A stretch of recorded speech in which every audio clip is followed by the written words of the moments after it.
पहलू अब शुरू हो रहा था। जब राजा की रूह को जिन ने पकड़ लिया तो पूरा महल एक अजीब सी खामोशी में डूब गया।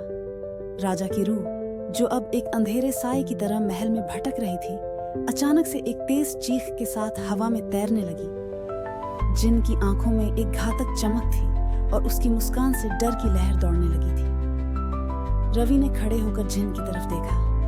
वह जानता था कि अगर उसने अब कुछ नहीं किया तो राजा की आत्मा हमेशा के लिए जिन के कब्जे में चली जाएगी। रवि ने अपनी तलवार कस ली और अपने अंदर की ताकत को जागृत किया। उसे याद आया, पुरानी किताबों में एक ऐसा मंत्र था जिससे जिन को हराया जा सकता था। मुझे तुम्हारी शक्तियों से नहीं डर लगता, रवि ने जिन से कहा। राजा की आत्मा को मुक्ति दिलाकर ही रहूंगा। जिन हंसी में फूट पड़ा। तुम्हारी ताकत तुमसे ज्यादा मेरी है इंसान, तुम कुछ भी नहीं कर सकते। लेकिन रवि ने घबराए बिना मंत्र का उच्चारण करना शुरू किया। हवा में एक हलचल सी हुई और जिन की मुस्कान फीकी पड़ने लगी।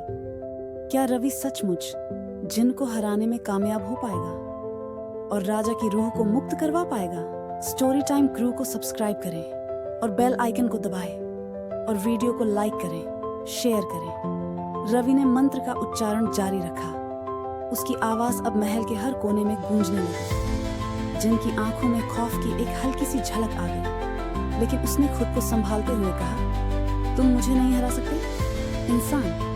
लेकिन रवि की आंखें अब और भी दृढ़ हो चुकी थी। वह जानता था कि राजा की आत्मा को बचाने के लिए उसे अपनी पूरी शक्ति का उपयोग करना होगा। मंत्र जैसे जैसे गूंजता गया, महल की दीवारें थरथराने लगी और जिन की हंसी धीरे धीरे धीमी पड़ने लगी।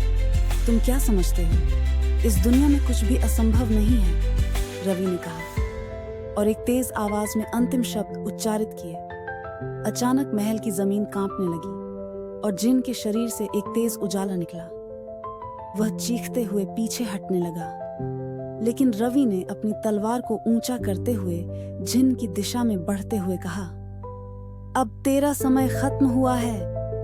जिन की शक्ति धीरे धीरे कम होने लगी और राजा की आत्मा, जो अब तक कैद थी, एक हल्के से प्रकाश में बदलकर महल के दरवाजे से बाहर निकलने लगी। जैसे ही राजा की आत्मा ने स्वतंत्रता पाई, वह रवि की ओर मुड़ी और धन्यवाद कहा। तुमने मुझे मुक्त किया, राजा की आत्मा ने कहा। अब मैं शांति से विश्राम कर सकता हूँ। जिन, जो अब पूरी तरह से कमजोर हो चुका था, आखिरी बार एक गहरी सांस ली और गायब हो गया। महल में फिर से शांति छा गई। रवि ने अपनी तलवार नीचे किया और राजा की आत्मा को मुक्त होते हुए देखा। तुमने जो किया वह इतिहास में दर्ज होगा, राजा की आत्मा ने कहा और फिर वह आकाश में गायब हो गई। रवि ने सिर झुका लिया। उसकी आंखों में संतोष था। उसने एक महान कार्य पूरा किया था और महल में अब शांति का साम्राज्य स्थापित हो चुका था। राजा की आत्मा के मुक्त होने के बाद महल में शांति तो छा गई, लेकिन रवि को लगता था कि कुछ अधूरा था। उसे यह महसूस हुआ कि जिन का पूरी तरह से नष्ट होना आसान नहीं था। वह सिर्फ एक भूतिया शक्ति से मुक्त हुआ था, लेकिन उस जिन के पीछे कोई और ताकत हो सकती थी, जो अब भी महल या इस दुनिया के लिए खतरा बन सकती थी। एक दिन महल के एक पुराने कमरे में घूमते हुए रवि को एक पुरानी किताब मिली। किताब का आवरण धूल से ढका हुआ था और उसके पन्ने घिसे हुए थे। जैसे ही उसने किताब को खोला, एक प्राचीन जादुई प्रतीक उसके सामने आया। प्रतीक के बारे में लिखा था कि यह वही चिन्ह था जिससे जिन की ताकत को किसी और रूप में वापस लाया जा सकता था, अगर उसे पूरी तरह से नष्ट नहीं किया गया था। रवि के मन में शंका ने घर कर लिया। क्या जिन ने अपनी मौत से पहले कोई जादू छोड़ दिया था जो अब भी उसे वापसी की शक्ति दे सकता था? वह महल के अंदर और अधिक छानबीन करने लगा और जल्द ही उसे एक और रहस्य मिला। महल के सबसे अंधेरे कोने में एक पुरानी छतरी के नीचे एक छोटा सा ताला लगा हुआ संदूक पड़ा था। रवि ने ताला खोला और उसमें एक काले रत्न को पाया। वह रत्न जिन के शक्तिशाली रथ जैसा ही था, लेकिन अब उसकी ऊर्जा शांत और चुपचाप थी। क्या यह वह जादू है? रवि ने सोचा। क्या इस रत्न के अंदर जिन की शक्ति अब भी बसी हुई है?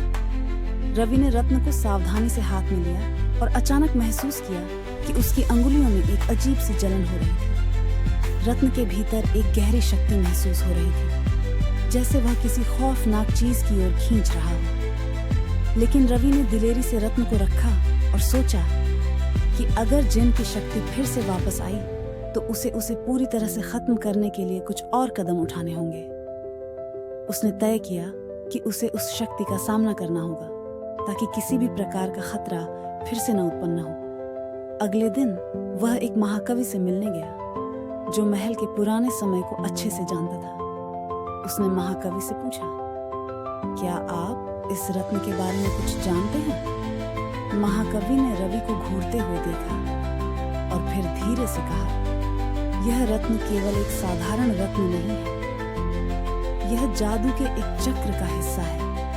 अगर तुम इसे बिना सही ज्ञान के हाथ में रखते हो तो यह जिन की शक्ति को फिर से जगा सकता है, और अगर तुमने इसका इस्तेमाल गलत तरीके से किया तो यह तुम्हें भी जिन के जैसी ताजगी दे सकता है, लेकिन उसके साथ जुड़ी हुई बुरी शक्तियां तुम्हें निगल सकती हैं। रवि को अब समझ में आ गया था कि उसे ये रत्न महल से बाहर कहीं सुरक्षित स्थान पर छिपा देना होगा ताकि कोई इस शक्ति का गलत इस्तेमाल न कर सके। लेकिन क्या वह यह कर पाएगा या वह खुद इस खतरनाक शक्ति का शिकार हो जाएगा? रवि के सामने एक नया सवाल था।